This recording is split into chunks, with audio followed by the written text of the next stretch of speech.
The word functional means how does something work, how does it function, and what are the mechanisms by which it works.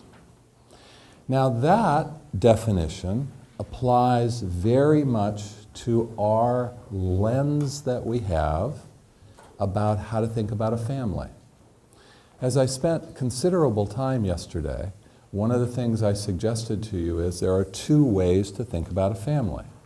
You can stand on the outside, you can take your values and your beliefs, you can take those values and beliefs about behaviors, whether they're disruptive behaviors or whatever, and then you can look at the family and you can say, the behaviors mean this, this, and this.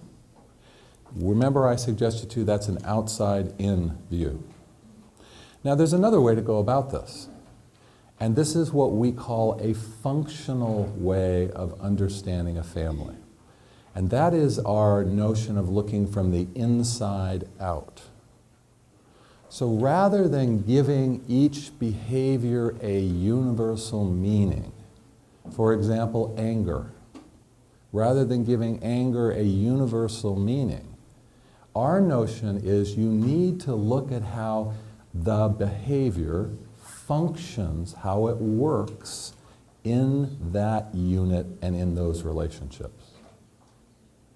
How that behavior functions in that unit and in those relationships. And I tried to use a metaphor yesterday to explain that. This is an American saying which is don't judge a book by its cover. Meaning, the covers of books are very pretty.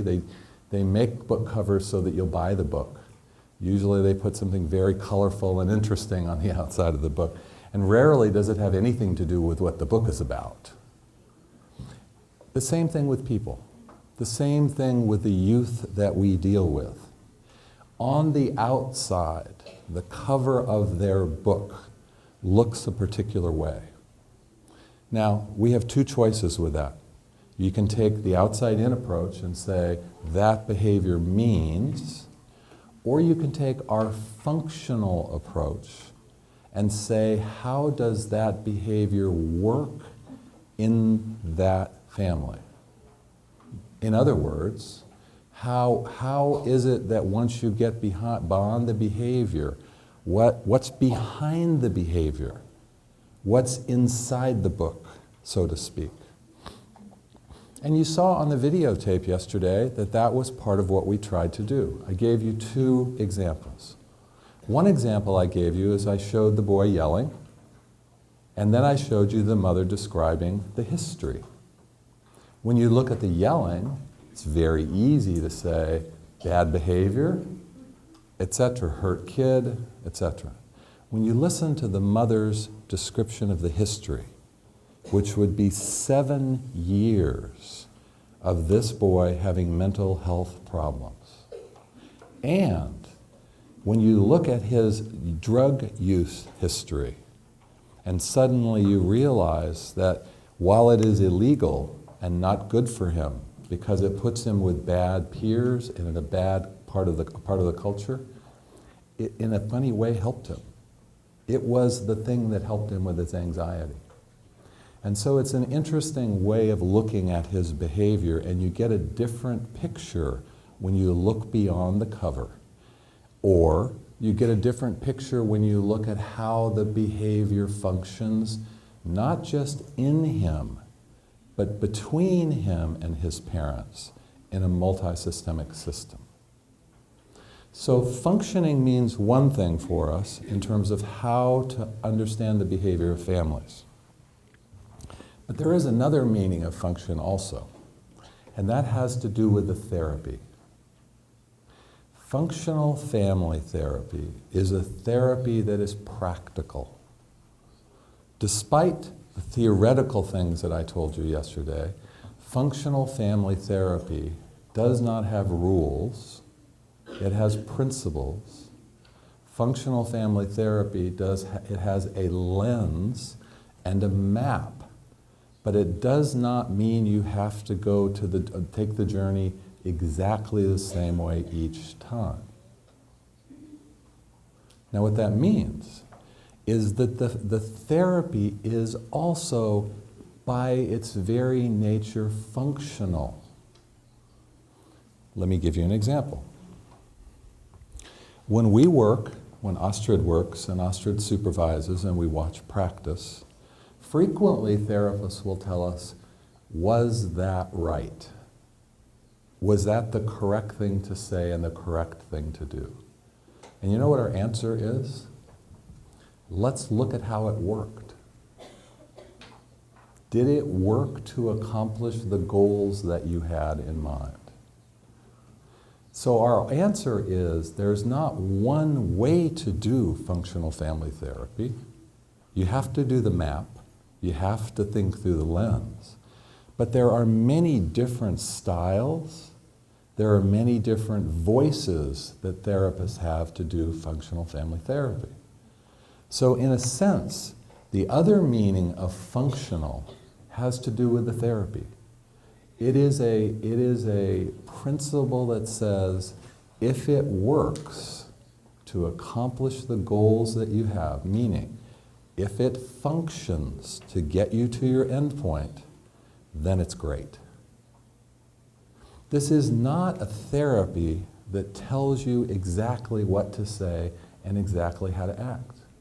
This is a therapy that tells you a way to think about clients and their problems, and a map to follow, and it allows you the creativity to be functional, to find what works with that family, in that situation, in that moment. So we have two very important meanings of functional. Part of it having to do with how to think about the behavior of the youth, or the mothers, or the fathers, or the extended family. That's one way of thinking of function. The second is and that involves, as I said yesterday, this notion of what do they get out of behavior, right? It functions to give them something. And our second meaning, the second meaning is that the therapy itself, it has goals and objectives. Process goals.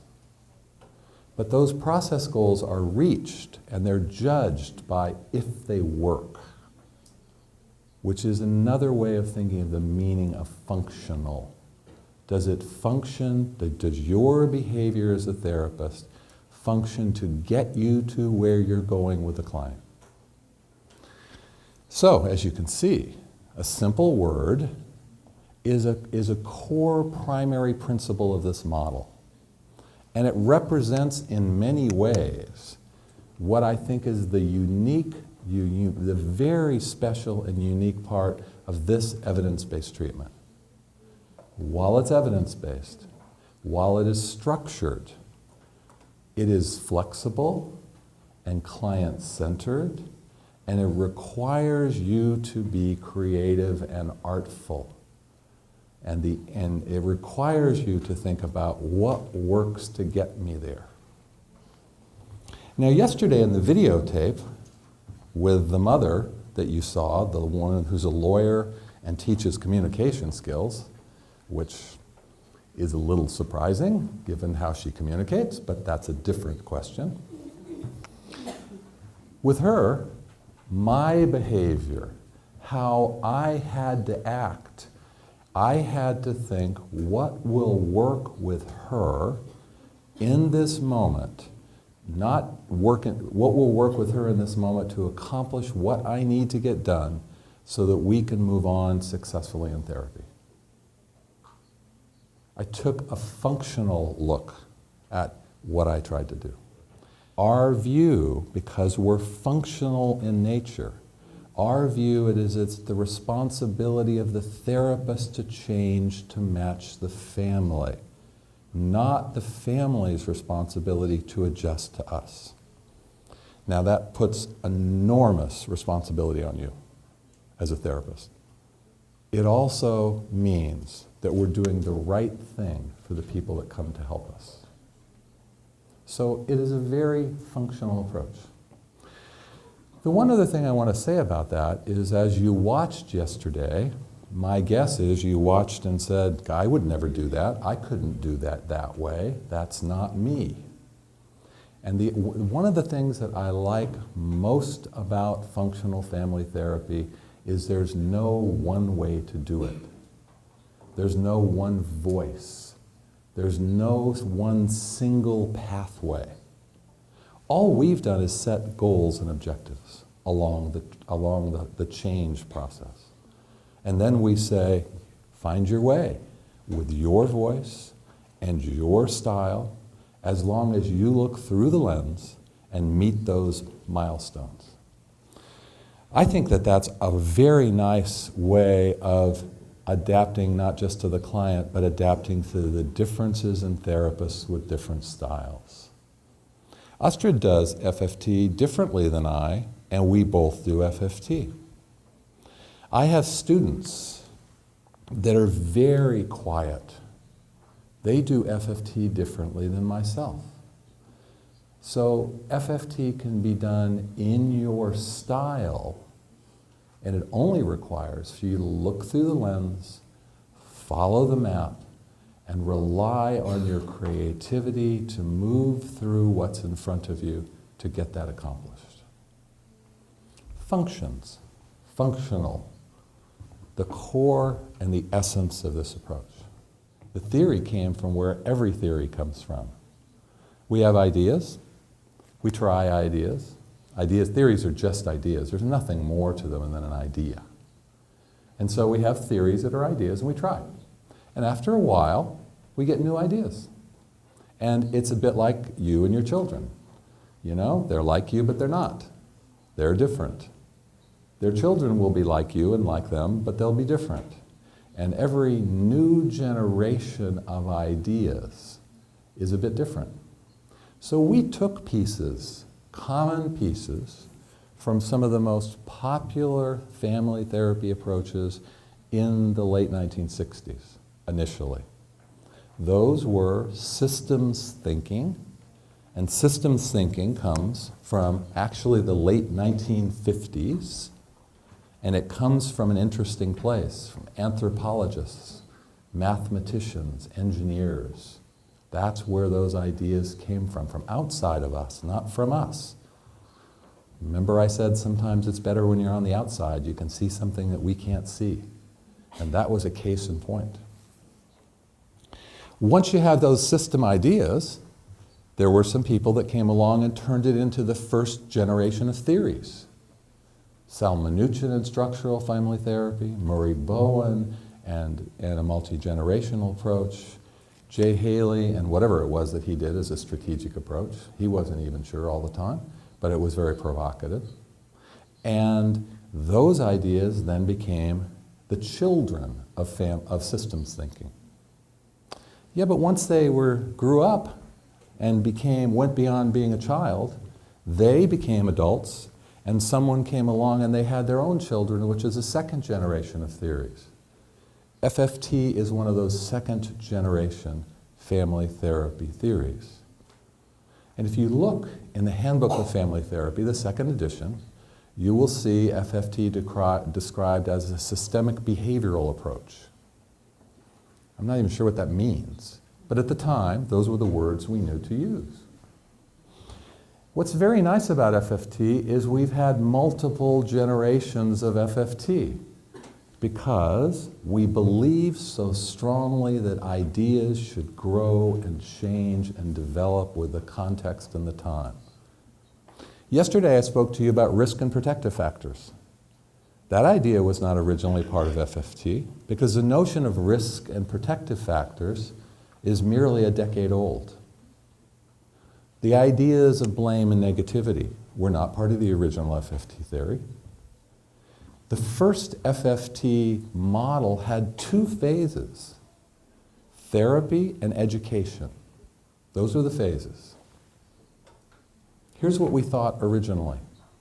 We would do therapy, which is engagement and motivation, and then we would send the family to a technologist that would teach them parent education, that would teach them problem solving, etc.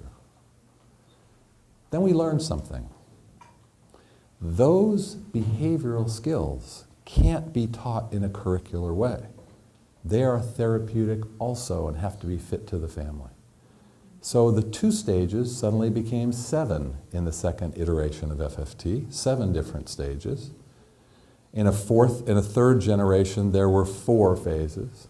And in the most recent generation, we're down to 3 phases that are dynamic and circular, and they move around as they move through time. That notion of dynamic didn't exist when FFT existed. That is something we evolved into. Along the way, what made us evidence-based even before the term existed is that we were always dedicated to studying outcomes and studying the process. And so that principle of accountability through science was part of FFT from the very, very beginning.